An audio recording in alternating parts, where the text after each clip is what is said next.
ఈరోజు మనము లూకా సువార్త నుండి ప్రశ్నలు మరియు జవాబులు తెలుసుకుందాం. నా పక్షమున ఉందని వాడు నాకు ఎలాంటి వాడు అవుతాడు అని యేసు అన్నాడు.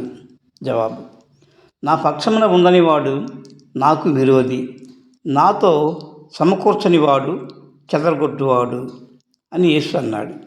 2. అపవిత్రాత్మ ఒక మనిషిని వదలిన తరువాత అది ఏం చేయును? జవాబు: అపవిత్రాత్మ ఒక మనిషిని వదలిన తరువాత విశ్రాంతి వెదకుచు నీరులోని చోట్ల తిరుగుచుండును. 3. అపవిత్రాత్మ ఒక మనిషిని వదలిన తరువాత దానికి ఎక్కడా విశ్రాంతి దొరకనప్పుడు ఏమి చేయును? జవాబు: అపవిత్రాత్మ ఒక మనిషిని వదిలిపోయిన తరువాత ఎక్కడా విశ్రాంతి దొరకనందున అది నేను వదలి వచ్చిన నా ఇంటికి తిరిగి వెళ్ళదని అనుకున్నాను. 4. అపవిత్రాత్మ ఒక మనిషిని వదిలిపోయి ఎక్కడా విశ్రాంతి దొరకనప్పుడు తిరిగి అది మొదట ఉండిన మనుషుని దగ్గరకు లేక ఇంటికి వచ్చినప్పుడు ఏం చేయును? జవాబు: అపవిత్రాత్మ ఒక మనుషుని వదిలిపోయి ఎక్కడా విశ్రాంతి దొరకనప్పుడు తిరిగి అది మొదట ఉండిన మనుషుని వద్దకు లేక ఇంటికి తనకంటే చెడ్డవైన మరి 7 అపవిత్రాత్మలను వెంటబెట్టుకొని వెళ్ళి ఆ పాత ఇంట్లోనే కాపురముండును. 5. అప్పుడు అపవిత్రాత్మ పట్టిన వాని పరిస్థితి ఎలా ఉండును?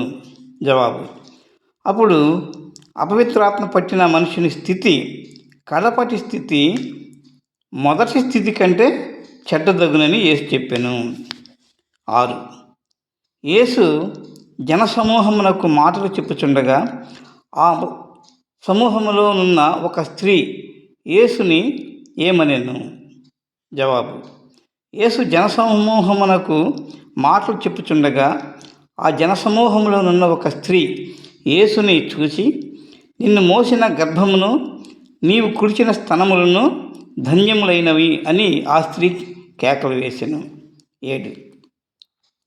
యేసును నిన్ను మోసిన గర్భమును నీవు కుడిచిన స్తనములను ధన్యములైనవని ఒక స్త్రీ కేకలు వేసినప్పుడు యేసు ఏమన్నారు? జవాబు: యేసును నిన్ను మోసిన గర్భమును నీవు కుడిచిన స్తనములను ధన్యములైనవని కేకలు వేసిన స్త్రీతో మరియు అక్కడ జనసమూహముతో యేసు అవును గాని వాక్యము విని దానిని గైకొన్న వారు మరి ధన్యులని చెప్పాను. ఈ వీడియో మీకు నచ్చినట్లయితే లైక్ చేయండి, మీకు తెలిసిన వారికి షేర్ చేయండి మరియు సబ్స్క్రైబ్ చేయండి, కామెంట్ కూడా పెట్టండి. Thank you.